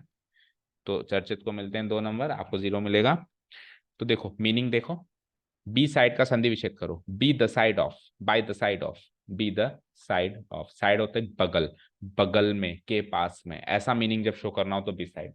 तो जाओ और पेरेंट्स के बगल में जाके बैठो, उनकी साइड में जाके बैठो, बी द साइड, बी का मतलब क्या होता है, होना, बी वर्ब सीखा है ना, हो जाओ उनके साइड में, हो जाओ, बी साइड, समझ गए। अब बिसाइड्स का मीनिंग होता है के अतिरिक्त या के अलावा, नहीं आगे पीछे का मीनिंग, इसका मीनिंग ही डिफरेंट है, इस कैटेगरी से ही नहीं, इसका मीनिंग है के अलावा या के अतिरिक्त, इन एडिशन ऑफ, ऑलरेडी कोई चीज है उसके एडिशन में कोई चीज ऐड ऑन करनी है, उनके एडिशन में कोई चीज क्या करनी है, अपने को ऐड ऑन करनी है, तो बिसाइड्स आएगा। तो कार के अतिरिक्त मेरे पास बाइक भी है, मैं ऐड ऑन कर रहा हूं, इसका मतलब ये नहीं कि कार के बगल में मेरे पास बाइक भी, यहाँ पे ऐसा मीनिंग शो ही नहीं हो सकता ना कि कार के बगल में मेरे पास बाइक है हाँ, कार के अलावा मेरे पास क्लियर है, ठीक है। Beside and besides. अच्छा ये मत मान लेना सर ये इसका प्लूरल होगा, प्रीपोजिशन सिंगुलर प्लूरल नहीं होते हैं, प्रीपोजिशन सिंगुलर प्लूरल नहीं होते, सिंगुलर प्लूरल दुनिया में दो ही चीजें होती हैं, नाउन और प्रोनाउन, ऑब्वियसली नाउन की जगह आएगा तो वो भी मान लो, और एक वर्ब, यानी कि सब्जेक्ट और वर्ब, ओके। इसके अलावा प्रीपोजिशन कंजंक्शन सिंगुलर प्लूरल नहीं होता, ठीक है। नेक्स्ट कैटेगरी पे आइए, स्पाइट और डिस्पाइट, सुने होंगे आपने, है ना, स्पाइट डिस्पाइट यूज भी किया होगा, बट एग्जैक्ट यूसेज क्या आपको पता है, विथ रूल्स, मीनिंग दोनों का सेम है, के बावजूद, के बावजूद, sentences. In dash of his, इसको कैसे रीड करते हैं, क्या ये कुछ अलग वर्ड है, स्पेलिंग मिस्टेक हो क्या आया है, ऐसा लग रहा है आपको, थोरो, और एक होता है ओ को हटा दूं थ्रू, तो थ्रू सही है या थोरो सही है, क्या दोनों अलग अलग वर्ड है, तो थोरो का मीनिंग बताओ, फिर थ्रू की बात बाद में करेंगे। कड़ी, कड़ी तो हार्ड होती है, हार्ड ट्रेनिंग, हाँ हार्ड सख्त कड़ी एक ही बात है, थोरो का मीनिंग कुछ और है, उससे रिलेटेड नहीं है, कुछ अलग है। हम्म? मैं कई बार कहता हूँ थोरोली पढ़ के आना चैप्टर, डीपली, अच्छा, गहराई में, गहराई में ट्रेनिंग कैसे करेंगे गहराई में पढ़ाई तो कर, कंप्लीट, संपूर्ण, थोरो का मतलब होता है कंप्लीट, या मतलब एक रत्ती भर भी उसका मत छोड़ना, हर चीज कवर करना, उसको बोलते हैं थोरो, ठीक है। मैं कहता हूँ ना थोरोली इसको काम को, इस चैप्टर को रीड आउट करके आना, ठीक है। तो उसकी थोरो ट्रेनिंग उसने करी रिपेयर और मेंटेनेंस के क्षेत्र में, मरम्मत के क्षेत्र में उसने थोरो ट्रेनिंग करी, कंप्लीट ट्रेनिंग करी, कुछ नहीं छोड़ा, फिर भी उसके बावजूद, के बावजूद he could not get a suitable job, उपयुक्त जॉब उसको फिर भी नहीं मिली, यानी कि रिपेयर और मेंटेनेंस के क्षेत्र में कंप्लीट ट्रेनिंग करने के बावजूद वो एक सुटेबल जॉब प्राप्त नहीं कर सका, समझ गए। अब आप इसमें प्रीपोजिशन फिल करिए, इन स्पाइट ऑफ या इन डिस्पाइट ऑफ, डिस्पाइट,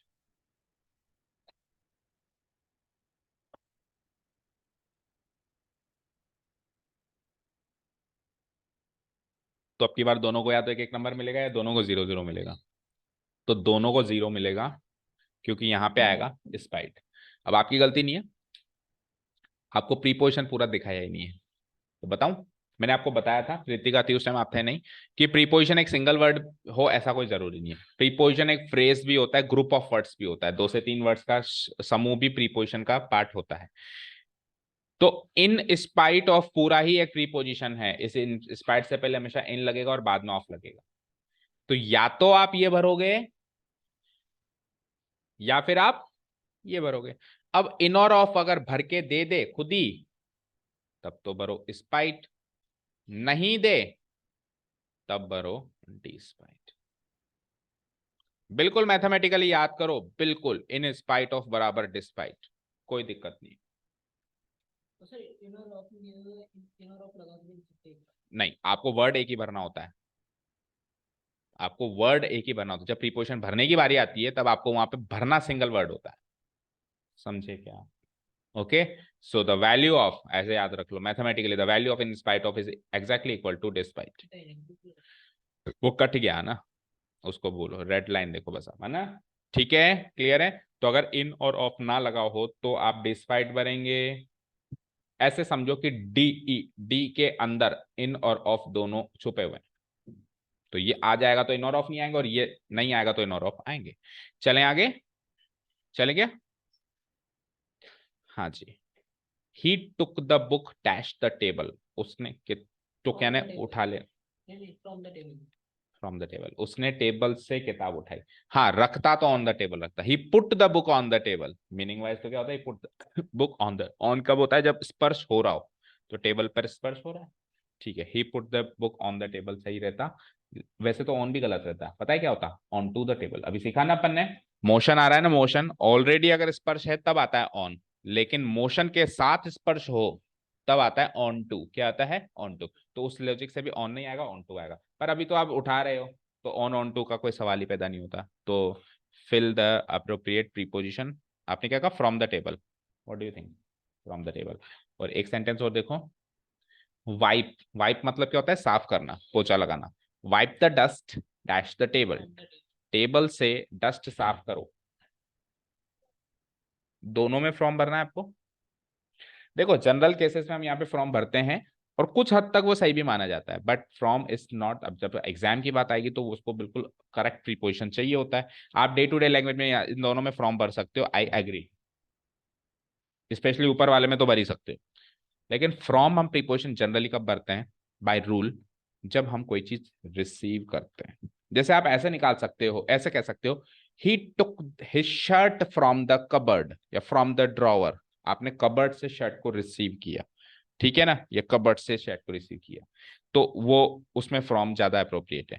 लेकिन टेबल से आज जब आपने किताब उठाई, तो याद रखना, जो चीज ऑलरेडी स्पर्श हो रही है, सरफेस से सरफेस टच हो रहा है, और जब आप उस सरफेस से सरफेस को हटा दो, तो एक प्रीपोजिशन होता है O double F off. O double F off, क्या मीनिंग है इसका? सरफेस से अलग करना। तो बुक और टेबल सरफेस से टच हो रही थी, आपने अलग कर दिया ऑफ द टेबल। टेबल पर डस्ट थी तो डस्ट टेबल के सरफेस से टच हो रही थी, आपने उस डस्ट को टेबल के सरफेस से अलग किया, off the table. O double F, it is not O F. O F अभी आया नहीं है, ऑफ की तो वो कहानी लंबी है। ऑफ तो सबसे ज्यादा यूज होने वाला प्रीपोजिशन है, उसकी बात अभी नहीं करेंगे। ओ डबल एफ है ये, बस एक ही यूज है इसका, क्या? सरफेस से अलग होना, याद रह जाएगा। चले नेक्स्ट कैटेगरी, अक्रॉस। आपने सुना ये प्रीपोजिशन? इसको अगर मैं तोड़ूं तो ए क्रॉस, जब आप क्रॉस करके जाओ from one side to the other. एक सेंटेंस देता हूं मैं, he went dash the road.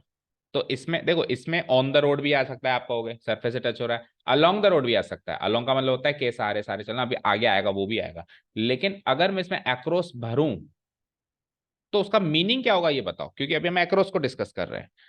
वो रोड के अक्रॉस गया, तो इस रोड क्रॉस करके गया, रोड के वो पहले एक साइड था और अभी वो इस समय रोड को क्रॉस करके इस समय वो रोड के दूसरी साइड चला गया मोशन करते हुए। ठीक है, तो अक्रॉस का मीनिंग समझ में आया? अच्छे समझ में आया? तो इसमें तो अक्रॉस बिल्कुल आप मानोगे, एग्री करोगे कि सर इसमें तो आप अक्रॉस चाहो तो भर सकते हो अगर ऑप्शन में है तो। मान लो ऑप्शन में नहीं है तो फिर on the road, along the road, ये सारे सेंटेंस माने जाएंगे सर सब। ऑप्शन का देखो ऑप्शन में दोनों तो आगे पीछे कुछ सेंटेंस देगा जिससे पता चलेगा कि वो रोड पर चल रहा था कि रोड क्रॉस करके गया। वो कुछ ना कुछ हिंट देगा कि इन दोनों में से क्या भरना है। ओके ठीक है ना, जैसे पैराग्राफ में आता है आपके प्रीपोजिशन, जिसको आप कहते हो क्लोज टेस्ट, वो भी करेंगे हम। क्लोज टेस्ट आता है ना, हाँ क्लोज टेस्ट में क्या होता है कि ऊपर कुछ पैराग्राफ चल रहा होता है, बीच में एक प्रीपोजिशन खा गया, एक कंजंक्शन खा गया, एक नाउन खा गया, फिर सबको भरना है। तो ऐसा कुछ पैराग्राफ मिलेगा तो आपको उसमें मीनिंग पता चलेगा कि रोड क्रॉस हुआ है कि रोड के सारे सारे चल रहे हो। ठीक है, मेरा सवाल ये है कि इस सेंटेंस में अक्रॉस भरो, इसमें तो भर ही सकते हो। खैर the boy swum across the river, ये वो सेंटेंस नहीं, तीसरा देता हूं, इसमें तो भर ही सकते हो। नदी के दो किनारे होते हैं, रोड के दो दो साइड्स होती हैं। तो नदी के एक किनारे पर पहले बॉयज थे, उन्होंने स्वैम किया, स्विम स्वैम स्वम, थर्ड फॉर्म होगी इसकी, स्विम स्वैम स्वम। तो उन्होंने तैर कर नदी को क्रॉस किया। आप तो ऐसे मानो कि अगली वाली चीज क्रॉस हो रही है क्या, रोड क्रॉस हो रहा है क्या, बिल्कुल हो रहा है। अगली वाली चीज क्रॉस हो रही है क्या, प्रीपोजिशन का मीनिंग हमेशा अगले वर्ड से होगा, पिछले वर्ड से नहीं होगा। तो अगली वाली व्यक्ति वस्तु जो भी अगली वर्ड है, नाउन है, प्रोनाउन है या जेरंड है, तीन ही चीजें आ सकती हैं प्रीपोजिशन का, नाउन प्रोनाउन जेरंड, वो क्रॉस हो रहा है क्या, इसमें भी हो रहा है, इसमें भी हो रहा है। You can fill across in both the sentences. Tell me, can I fill across in this sentence? मुझे बस इतना बताओ, अक्रॉस इसमें भर सकता हूँ क्या तीसरे सेंटेंस? आप ऐसे मत कहना कि सर आप ऑन द रोड भरो। क्या और क्या क्या भर सकता हूं उसके बारे में मैं नहीं पूछ रहा हूं, मैं केवल इतना पूछ रहा हूं, अक्रॉस हाँ या ना? नो। हाँ हाँ। नो क्यों? ऐसे रोड को। आपका हाँ क्यों? चल चल चल वो ट्री दिख गया, किसको? वो भी जा रहा होगा तो उसने उसको ट्री को क्रॉस कर दिया। तो वो कौन है यहाँ पे दिख रहा है, देखो इधर देखो, ही ने रोड को क्रॉस किया, बॉयज ने रिवर को क्रॉस किया, सब्जेक्ट ने इसको क्रॉस किया, प्रीपोजिशन के बाद वाले नाउन या प्रोनाउन को। यहाँ पे सब्जेक्ट कौन है, ट्री, उसने क्रॉस किया रोड को? नहीं किया ना। तो फिर, या अभी भी आप कहते हो कि नहीं सर आ सकता है? आ तो सकता है। हम्म, आ सकता है, चलो मैं भर के दिखाता हूँ। कई बार क्या होता है, पढ़ने के बाद पता चलता है कि हाँ सर ये तो सही लग रहा है। आप पढ़ो देखें।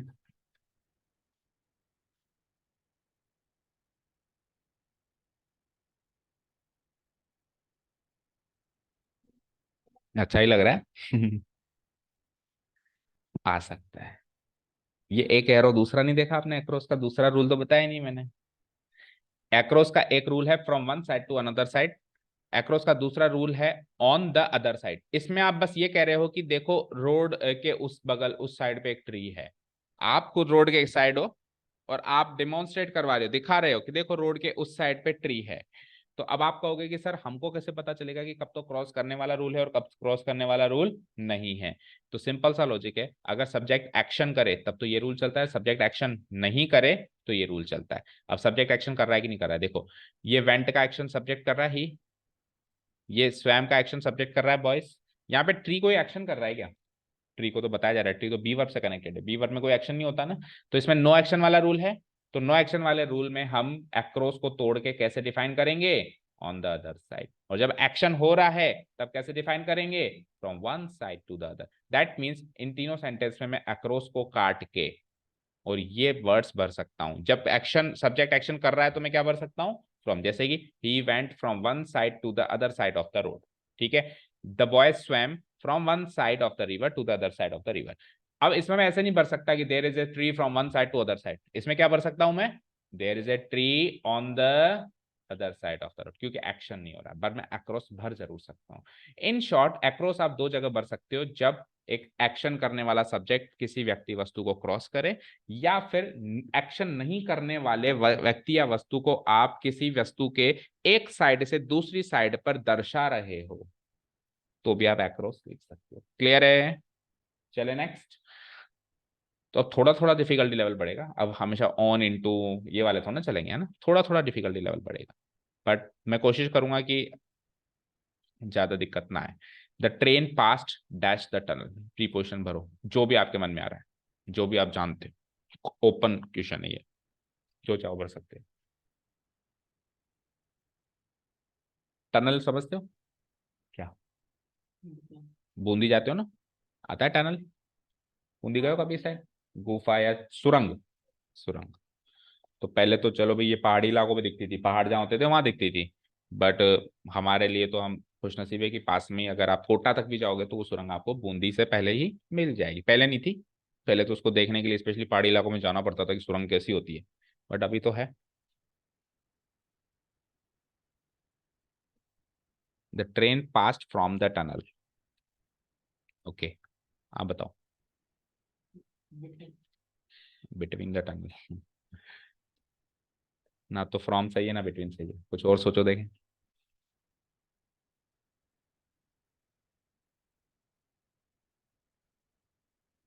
बाय। टनल के द्वारा,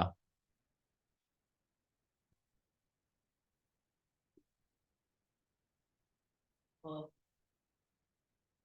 बोलते जाओ फिर ऐसे तो। चलिए, जब सब्जेक्ट इस टनल के या इस जगह के अंदर से होकर पास थ्रू हो जाए, पहले वो बाहर है, अंदर गया, रुका नहीं, निकल गया, ऐसे केसेस में हम नहीं, अक्रॉस नहीं, अक्रॉस में तो साइड क्रॉस होती है, ऐसे केसेस में हम एक प्रीपोजिशन बढ़ते हैं थ्रू, जिसकी बात अभी हम थोड़ी देर पहले कर रहे थे। थोरो नहीं है अब ये क्या है, थोरो तो एडजेक्टिव है, संपूर्ण, थ्रू प्रीपोजिशन। ठीक है, थ्रू मतलब में से होकर गुजरना, में से होकर गुजरना, एक सिरे से दूसरे सिरे पे, from one end of somebody of something to the other end of somebody of something, होकर गुजर जाना, रुकना नहीं। ठीक है, रुकना नहीं। अगर आप रुक गए तब क्या आएगा, आप ये भी बताया था शुरुआत में।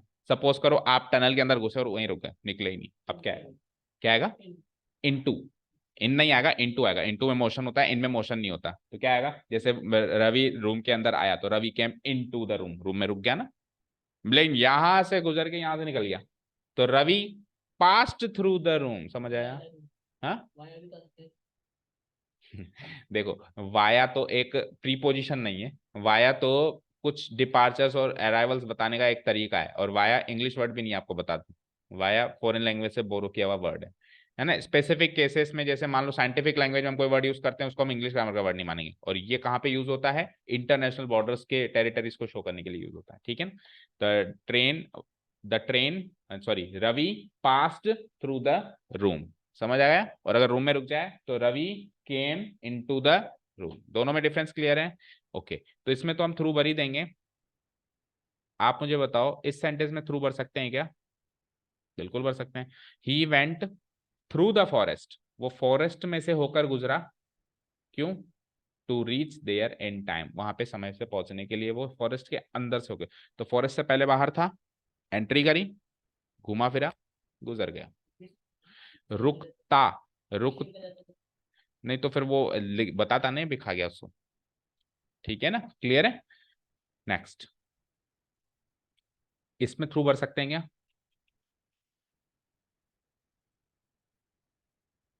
हाँ या ना। हाँ। पढ़ने में अच्छा लग रहा है ना, गो थ्रू करो। You must go through this books, you must go through this books to score good marks in, आप इन बुक्स में से होकर गुजरो, तो ऐसे मतलब फाड़ लो उसको ना, ऐसे पढ़ो, और पढ़ते हुए उसमें से पहले तो बाहर हो ऐसे सिर्फ फोड़ लो और गुजर जाओ उसमें से। क्या इसका मीनिंग ये है क्या, इसका मीनिंग है मेंटली होकर गुजरो। सो थ्रू प्रीपोजिशन केवल फिजिकली पास करने के लिए नहीं होगा, it will involve the mental motion also, physical as well as mental motion also.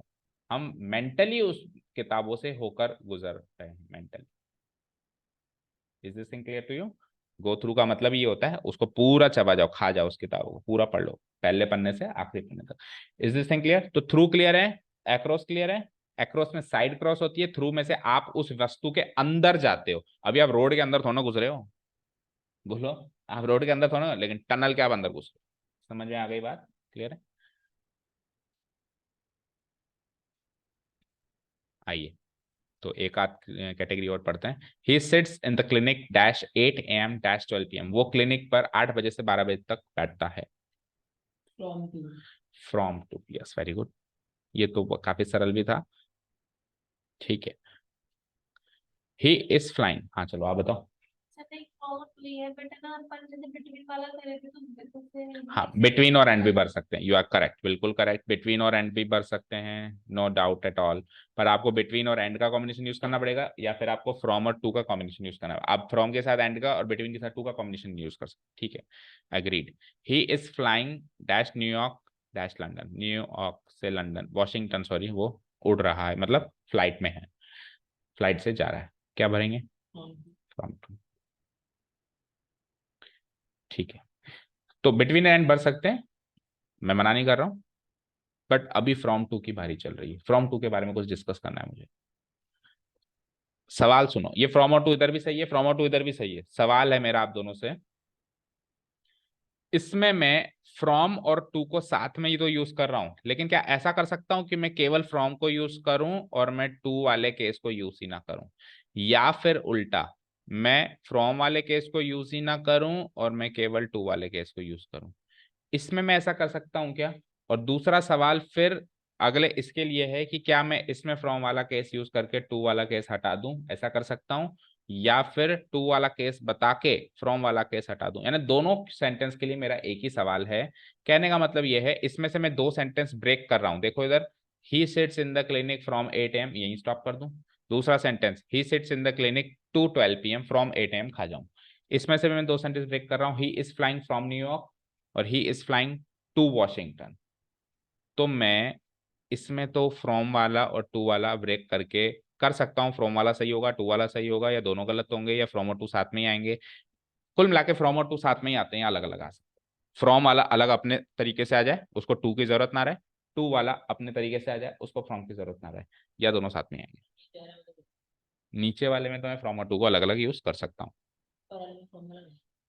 ऊपर वाले में फ्रॉम वाला कर सकता हूँ, टू वाला नहीं कर सकता हूँ।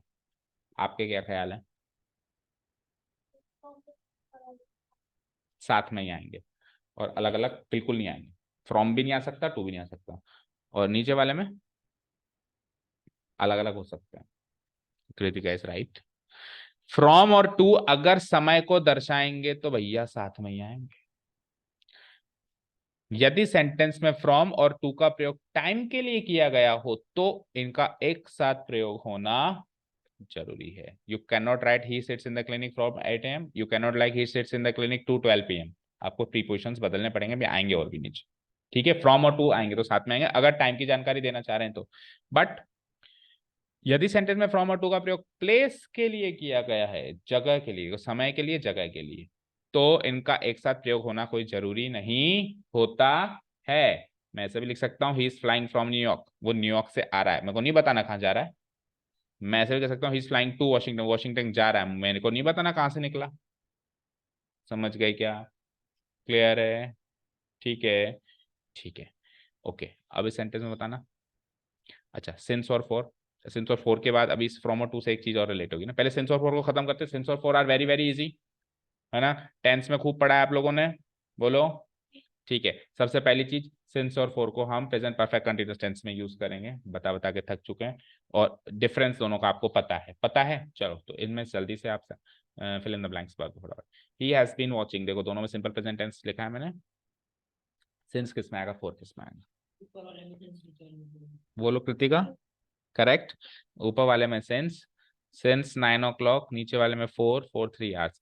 रूल्स पढ़ते हैं, पॉइंट ऑफ टाइम बताने के लिए, या यूं कहूं एक्शन कब स्टार्ट हुआ उसकी बिगिनिंग बताने के लिए सिंस का प्रयोग किया जाता है। एक पॉइंट पे स्टार्ट होता है वो, और पीरियड ऑफ टाइम या ड्यूरेशन बताना, अंतराल बताने के लिए, हम 3 घंटे कौन से नहीं पता, 9 से 12 की 10 से 1 की 12 से 3 नहीं पता, तो हमको पीरियड ऑफ एक्शन पता है, ड्यूरेशन पता है, तो इसमें हम 4 पढ़ देंगे। वेरी इजी, ठीक है, ज्यादा डिस्कस करने की इसमें तो कुछ जरूरत होगी नहीं, सिंस या फोर में से अगर आपसे सिलेक्शन करवाता है तो। ठीक है, आगे बढ़ते हैं फिर, ये बताओ।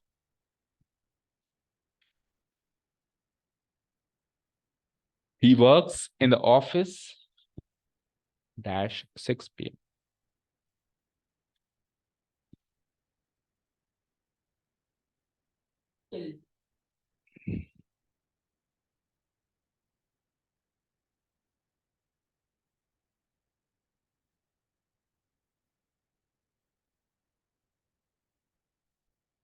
नहीं आ रहा, चर्चित इज करेक्ट। देखो इसमें अकेला टाइम आ रहा है, तो आप फ्रॉम 6 PM तो लिख नहीं सकते, ऊपर वाले से रिलेट करो। आप टू 6 PM लिख नहीं सकते, आप सिंस या 4 भी नहीं लिख सकते, क्योंकि सिंस 4 तो लगाते हैं ड्यूरेशन के लिए, 6 PM कोई ड्यूरेशन नहीं है। और सिंस लगाते हैं पॉइंट ऑफ टाइम के लिए, 6 PM पॉइंट ऑफ टाइम तो है, लेकिन बिगिनिंग ऑफ एक्शन नहीं है ना, तो बिगिनिंग ऑफ एक्शन नहीं हो रहा, तो इसलिए सिंस भी नहीं लगा सकते, तो ऊपर में से कुछ नहीं लगा सकते। तो यहाँ पे एंट्री होती है अगले प्रीपोजिशन की, जिसको हम कहते हैं टिल। टिल दर्शाता है एक्शन के अंत को, जैसे सिंस दर्शाता है एक्शन के बिगिनिंग को, सिंस दर्शाता है एक्शन के बिगिनिंग को, पर सिंस के अपने रूल्स हैं, वो प्रेजेंट परफेक्ट टेंस में आएगा, इसके ऐसे कोई रूल्स नहीं है। बस ये क्या दर्शाता है वो याद रखो, टिल क्या दर्शाता है, एक्शन के अंत के समय को। सो यहाँ पे क्या भर दूंगा। अच्छा, अगर स्टार्टिंग बतानी है तो फिर आप सिंपली एट भर सकते हो, अभी नेक्स्ट पेज पे आ रहा है, जैसे वो कब समय पे, कब क्लिनिक पे आता कब है, तो एट 6 PM भर सकते हो, है ना। अभी वो नेक्स्ट में आ रहा है, अभी इसको डिस्कस मत करो। टिल यहाँ पे क्यों आया समझ में आया ना, एंड ऑफ एक्शन बताने के लिए। तो एक शीट और करते हैं, एट, इन और ऑन में डिफरेंस देखते हैं। 3 प्रीपोजिशन है हमारे पास, at, in, on. At, on, in. अब आप कहोगे सर ऑन तो पढ़ा तो दिया अभी, इन और ऑन पढ़ा तो दिया अभी आपने। यहाँ पे एट, ऑन और इन तीनों टाइम्स को रिलेट कर रहे हैं, वहां पे टाइम को रिलेट नहीं कर रहे थे। यानी आपको समय की जानकारी देनी है तो आप एट बता के समय की जानकारी दोगे, आप ऑन बता के समय की जानकारी दोगे, या आप इन बता के समय की जानकारी दोगे। इस बात पे यहाँ पे डिस्कशन चल रहा है। वो ही the cat is sitting on the table वाला ऑन नहीं है ये, या he came in, he is sitting in the room वाला इन नहीं है ये। किसी के अंदर होना है या किसी का स्पर्श करने वाला ऑन और इन ये बिल्कुल नहीं है। ओके ठीक है, टाइम बताएगा तो क्या होगा, तो सबसे पहली चीज फिक्स्ड होना चाहिए। वो टाइम क्या होना चाहिए, फिक्स्ड। ऐसा नहीं होना चाहिए 3 घंटे 4 घंटे 10 घंटे, ड्यूरेशन नहीं होना चाहिए। ठीक है, 3 सेंटेंस देता हूं, एट, इन, ऑन का सिलेक्शन करो। ऊपर वाले में at, अभी बोलो। हम्म on, on, in। in, उसी सीक्वेंस में ना। ओके, एनी रूल्स या ऐसे ही बस अच्छा लग रहा है। तो ये फिक्स टाइम है पर तीनों ही फिक्स टाइम है, मंडे भी फिक्स टाइम ही है। ऊपर वाला डेली डेली रूटीन है। कहाँ लिखा है डेली? अच्छा मैं टुक कर देता, चलो डेली नहीं कर रहा हूँ, मैंने लिया। अब मुझे थोड़ा डेली लेता था, उस दिन ले लिया, अब बदला। AM PM के साथ। अच्छा, और मैं ऐसे लिख दूं 0730 आवर्स। AM PM नहीं बताता हूँ मैं, रेलवे टाइम बताता हूँ, 0730 घंटे। अब हाँ, रेलवे टाइम यही तो होता है, नहीं आता आपको रेलवे टाइम पढ़ना? 12 के बाद फिर 13 14 15 शुरू हो जाता है ना, इसको ऐसे ही पढ़ते हैं, 0730 घंटे, इसका मतलब 7:30 बज रहे हैं सुबह के। हाँ, वो तो 1930 होता है ना। अरे सुबह के बज रहे हैं ना भाई, AM है ना वहाँ पे, PM लिखना होता तो 1930 घंटे बोलते हैं फिर उसको। हाँ, कोई रूल नहीं है, बस अच्छा लग रहा है। अच्छा, नीचे कार्य के बारे में क्या ख्याल है? तो डे ना कि ये कोई डे, डे के लिए ऑन आएगा, अच्छा रूल है। और इसमें इन क्यों ईयर आया? के लिए, ईयर के लिए। ऐसा फिर टाइम के लिए on yes, at। Yes. So at use होगा क्लॉकवाइज टाइम के लिए, घड़ी का समय। ऑन यूज होगा दिन या दिनांक, यानी कि Date। वार या फिर दिनांक। जैसे मैं कह दूं 3 अक्टूबर 4 अक्टूबर, तो डेट हो गई, मंडे ट्यूसडे वार हो गया। और इन यूज होगा मंथ या ईयर के लिए, आप मंथ कह देते हैं यहाँ पे जनवरी फरवरी मार्च तो भी इन, और कोई सन बता देते तो भी। तो सिर्फ इजी से रूल्स हैं, इजी से रूल्स हैं, मैंने असेंडिंग ऑर्डर में रखे हैं। ये बिल्कुल फिक्स, ये थोड़ा कम फिक्स, ये बिल्कुल कम फिक्स, इस तरीके से असेंडिंग ऑर्डर में चल रहे हैं, एट, ऑन, इन, ऐसी सीक्वेंस में याद करेंगे। याद रहेगा बोलो, क्लॉकवाइज टाइम जरूरी नहीं है AM PM हो, आवर्स में होता ना तो भी एट ही आता। और यहाँ पे मंडे की जगह ट्यूसडे होता, या 3 अक्टूबर होता, या 5 जनवरी होता, दिनांक या दिन होता, तो भी मैं, या और कोई दिन होता तो भी मैं ऑन भरता। और मंथ होता है यहाँ पे मान लो फरवरी, ही वॉज बोर्न इन फरवरी भी लिख सकते हो आप, या ईयर भी होता है। I take breakfast at took breakfast at 7:30 AM on Monday in 1992। देखो टिल तो क्या शो करता है, एंड ऑफ द एक्शन, है ना। तो अगर आप टिल शो करोगे तो वहां तो सेंटेंस का मीनिंग, आप एट की जगह टिल कह रहे हो ना? हाँ, साथ में कॉम्बिनेशन में कह रहे हो, यस ऑब्वियसली यूज हो सकता है। एट, ऑन, इन तीनों ही कॉम्बिनेशन में यूज हो सकते हैं। आपको एक ही सेंटेंस में क्लॉकवाइज टाइम भी बताना है, आपको एक ही सेंटेंस में क्लॉकवाइज टाइम भी बताना है, आपको एक ही सेंटेंस में डे भी बताना है, आपको एक ही सेंटेंस में ईयर भी बताना है, तो आप तीनों यूज करोगे करोगे, इसमें कोई प्रॉब्लम नहीं। ओके ठीक है ना, और अभी अलग अलग भी कर सकते हो। ठीक है, ये बताओ ही केम हेयर, इन तीनों में से सिलेक्शन करना है। At, on, in, yesterday. वो कल यहाँ पे आया। क्लॉकवाइज टाइम है ये।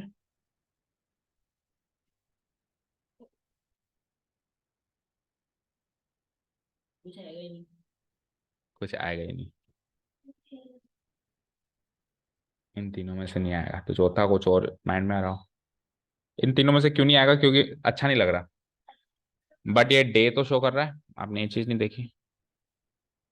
कल नहीं से तो कभी नहीं पड़ा। हम्म दे देना। फिक्स डे नहीं है, फिक्स टाइम होना चाहिए ना, वो ये फिक्स नहीं है। ठीक है, पढ़ो। का प्रयोग नहीं किया जाता। यानी कोई भी प्रीपोजिशन का प्रयोग नहीं किया, अगर करते तो डे होता तो डे के हिसाब से ये करते, लेकिन हम यहाँ पे नो प्रीपोजिशन। अच्छा याद रखना एमसीक्यूज में नो प्रीपोजिशन भी एक तरीके का प्रीपोजिशन होता है। ठीक है, मतलब हमेशा आपको चार ऑप्शन में एक ऑप्शन ये मिलेगा नो प्रीपोजिशन, मतलब वो भी एक रूल है जो फॉलो होता है कि यहाँ पे नो प्रीपोजिशन यूज करना है। ठीक है, तो ये नो प्रीपोजिशन वाला रूल आ गया है ना। ठीक है, next. He visited us dash last Sunday. On last Sunday. किसकी वजह से? संडे की वजह से, फिक्स्ड टाइम आ गया इसकी वजह से। इसमें भी नो प्रीपोजिशन आएगा। पढ़िए, लास्ट या नेक्स्ट एडवर्ब्स अगर हमारे समय के साथ जुड़े हुए हैं, लास्ट या नेक्स्ट एडवर्ब्स अगर हमारे समय के साथ जुड़े हुए हैं तो ऑन प्रीपोजिशन का प्रयोग नहीं किया। He visited us last Sunday, last हटा दो, अब ऑन संडे आएगा। ठीक है, तो रूल्स याद रखो, हर सारे रूल्स इंटरकनेक्टेड हैं। लास्ट या नेक्स्ट अगर लग जाएगा तो नो प्रीपोजिशन है, हट जाएगा तो फिर प्रीपोजिशन है, और वो प्रीपोजिशन ऑन है। आपने वैसे तो सही भरा था। ठीक है, ये बताओ।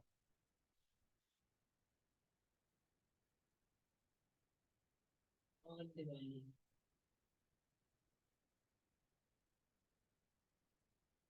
एट दिवाली, फेस्टिवल्स के नाम से पहले हमेशा एट आएगा, कोई भी फेस्टिवल। ठीक है, आपका घर से क्या देखना, करो बात। बलो निकल गई, बस अब ये लास्ट रूल है, बाकी के हम कल पढ़ेंगे। सो क्लियर है, फेस्टिवल्स के नाम से पहले हम क्या करेंगे, एट प्रीपोजिशन यूज करेंगे। So he came to visit us at Diwali, तो एनी अदर फेस्टिवल भी होगा तो भी दिवाली लगा, तो भी एट ही लगाना है। ऐसा नहीं है कि कुछ और लगाना है कि फेस्टिवल चेंज हो गया सर, मैं तो उस फेस्टिवल को मानता हूँ, ये मान्यताएं नहीं चलेगी यहाँ पे। कोई भी फेस्टिवल हो, सारे फेस्टिवल का हम सम्मान करेंगे और हमेशा क्या लगाएंगे, at, because the rule is festivals के नाम से पहले एट है। तो अभी समय का ही काम चल रहा है, ये समय के बारे में थी पूरी शीट, और समय की शीट अभी और भी है, बट टाइम हो चुका है ना, और ज्यादा फिर घुसता नहीं है माइंड, प्रॉब्लम है एक हमारे माइंड के साथ, तो वो आपकी प्रॉब्लम है। ठीक है, हम तो चला ही रहे हैं बहुत काफी देर से, तो वैसे ब्रेक करते हुए अच्छा नहीं लग रहा क्योंकि समय के प्रीपोजिशन चल रहे हैं तो सारे हो जाते हैं, लेकिन फिर और अभी हैं, काफी सारे हैं, तो वो फिर एक साथ जा नहीं पाएगा। कोई बात नहीं, हम ब्रेक करते हैं आज की क्लास यहीं पे, नेक्स्ट क्लास में हम यहीं से पिक करेंगे। एक बार इस शीट को रिवाइज कर लेंगे नेक्स्ट क्लास में जब भी बनाएंगे, क्योंकि इसी शीट से थोड़ा बहुत कनेक्शन है अगली शीट का। ठीक है, okay, so thank you so much for listening to us, have a nice day, keep learning and bye.